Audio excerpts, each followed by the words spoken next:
Alright, ready for a deep dive. Always. Today we're tackling the Mahavidyas. Ah, yes. And trust me, with these goddesses, a little whoa is completely understandable. The word Mahavidya itself literally means great wisdom. Okay, And these 10 goddesses, they really embody that. Wisdom, power, and, well, let's just say they're not your typical delicate flower-carrying deities. So we're talking about a different side of the divine feminine here. Exactly. We dug deep into ancient hymns, stories, even modern interpretations. These goddesses are intense. They challenge expectations. You find them in cremation grounds adorned with skulls, completely overturning any preconceived notions of beauty. It's like they're saying, yeah, death, decay, it's all part of life. Deal with it. Precisely. And despite their fearsome aspects, they're deeply revered for their wisdom and the boons they grant to their devotees. So before we get into specifics, how about a little Mahavidya 101? We're talking about a group of 10 tantric goddesses, right? Right. Each one is unique, but there are some shared themes that connect them. Like what? Well, one recurring element is their connection with Lord Shiva. Interesting. Sometimes they're depicted emerging from him, other times challenging him. It's this fascinating dynamic. Almost like they're keeping him in check. In a way, yes, and it really speaks to the heart of tantric understanding, this interplay of seemingly opposite forces. Shiva, the destroyer, also represents creation, and the Mahavidyas embody these dualities too. So, not your typical submissive goddess trope here. Not at all. These are forces to be reckoned with. Now, we have to start with Kali, right? She's the one who seems to capture everyone's imagination. Dark complexion, garland of skulls, dancing on Shiva. That dance, by the way, is a huge point of discussion. Really? Oh, yeah. Some see it as representing the balance of creation and destruction.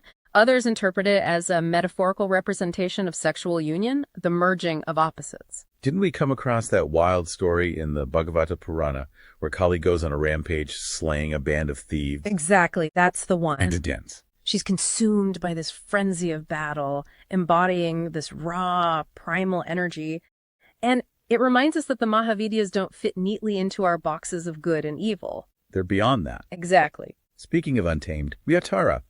Now, she seems to take fierce to a whole new level. Ugratara. Fierce Tara.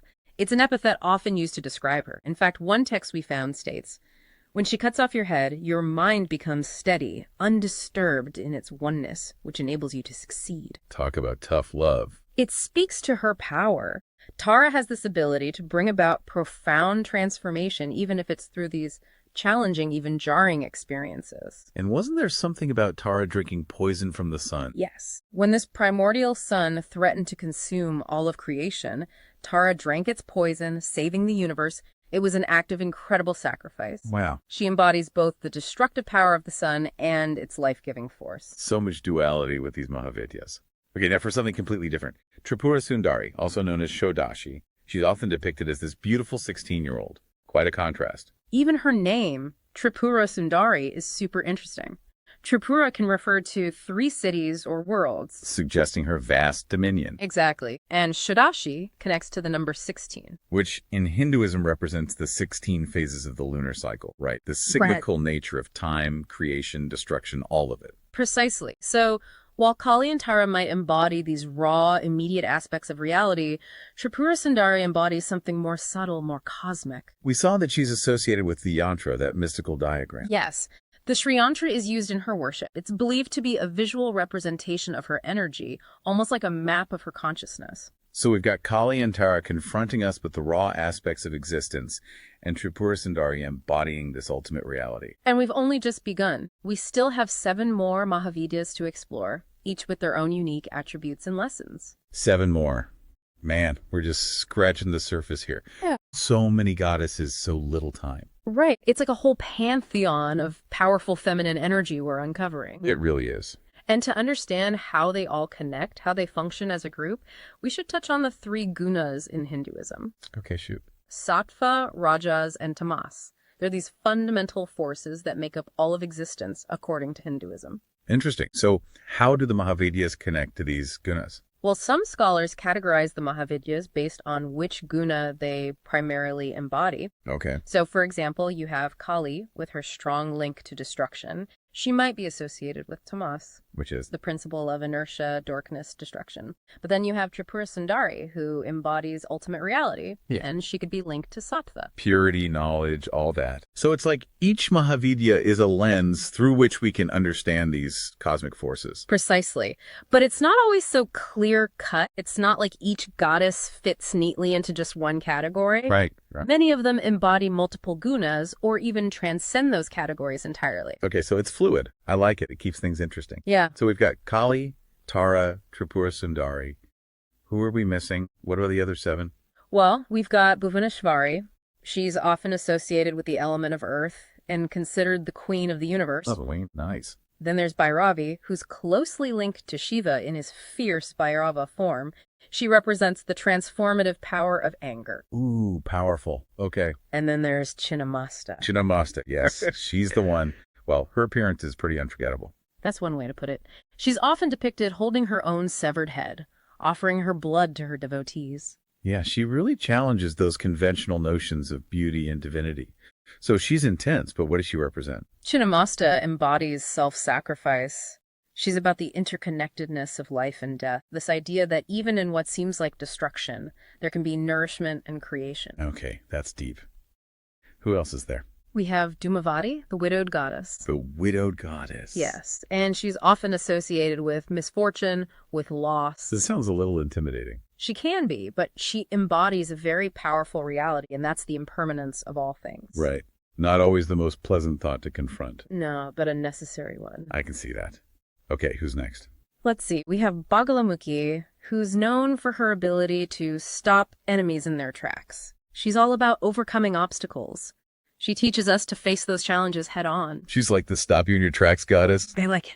What about the last 2? We have Matangi, who's associated with music, speech, the power of expression. Cool. And finally, there's Kamala, who often depicted seated on a lotus flower representing abundance and prosperity. Wow.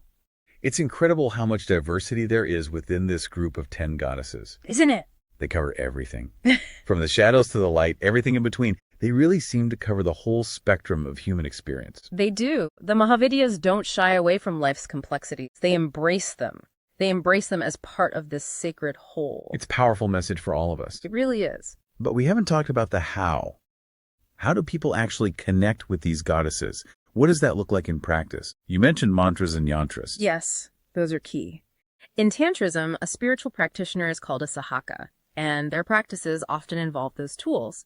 Each Mahavidya has her own specific mantra and yantra. And they act as ways to connect with her unique energy. So it's like having a direct line to these powerful cosmic forces. You could say that, but it's not as simple as just, repeating a mantra or staring at a yantra. Right. These practices, they require dedication, discipline. Of course. And often the guidance of a qualified guru. We're talking about confronting your deepest fears, challenging your assumptions about reality, even working with symbols of death and decay. Okay, so maybe not your typical meditation practice. Definitely not. But for those who feel called to this path, the rewards can be profound. I bet. This whole deep dive has been eye-opening. It's amazing how these ancient goddesses still have so much to teach us about ourselves, about the universe. They do, don't they? And with that, I want to leave you with this thought. The Mahavidyas, with their fierce embrace of life's totality, challenge us to reconsider our own definitions of divinity. Ooh, that's a good one. That's quite a thought to sit with. To reconsider what divinity actually means to us. Right. It challenges those traditional, comfortable images, doesn't it? Totally. We're so used to seeing divinity as all light and beauty, and here come the Mahavidyas. Like, nope, life's not always like that, and neither are we. They reside in cremation grounds, for goodness sake. Places where everything we think is permanent just crumbles away. Yeah, exactly. It's like confronting those aspects of existence that we usually shy away from. And that's the point. By facing those unsettling aspects head on, they offer a path to liberation. A different kind of liberation, I guess you could say. It's like they're telling us, this is reality in all its messy glory. Don't shy away from it. Exactly. Embrace it. It makes me think about those gunas we were talking about. How some scholars categorize the Mahavidyas based on which guna they embody. Yes. Like Kali, with her connection to destruction, being associated with Tamas. Right. But remember, those categorizations, they're not set in stone. It's not that simple. Right. It's more fluid. Yes. Many Mahavidyas embody multiple gunas. They might even transcend those categories altogether. It's not just this goddess is about creation and that one's about destruction and that's it. Exactly. It's so much more nuanced than that. They're more like these multifaceted beings that reflect all the complexities of reality itself. Exactly. And that's where their wisdom lies, They're teaching us that life isn't about clinging to just one aspect of existence. It's about embracing it all, the whole messy, beautiful picture. It's a lot to take in. So how do we connect with these goddesses then? Yeah. In a more practical sense, you mentioned mantras and yantras earlier. Yes, those are key in tantric practice. A spiritual practitioner, a sadhaka, often uses those tools to connect. And each Mahavidya has her own.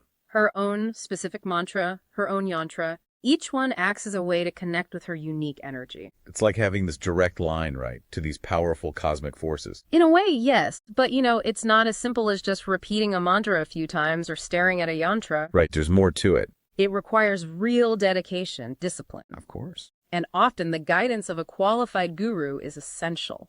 You're talking about confronting your deepest fears, challenging every assumption you've ever had about reality. You're even working with symbols of death and decay. Okay, yeah, that's intense. Not exactly your typical meditation practice. No, not at all. But for those who feel called to this path, it can be incredibly rewarding. I can only imagine. This whole deep dive has been eye-opening. There's so much more to these goddesses than meets the eye. Absolutely. They challenge us, provoke us, inspire us. They really make you think. They do. So where do we go from here after a deep dive like this? That's the question, isn't it? It's up to each of us to take what resonates with us, what sparks our curiosity, and, well, keep exploring. I like it. Keep diving deep. Well, on that note, we're going to wrap up this deep dive into the Mahavidyas. We've only just scratched the surface. But hopefully, this has sparked a curiosity in all of you to learn more. There's a whole universe of wisdom out there just waiting to be discovered. That's a great place to end it. Until next time, everyone, keep diving deep.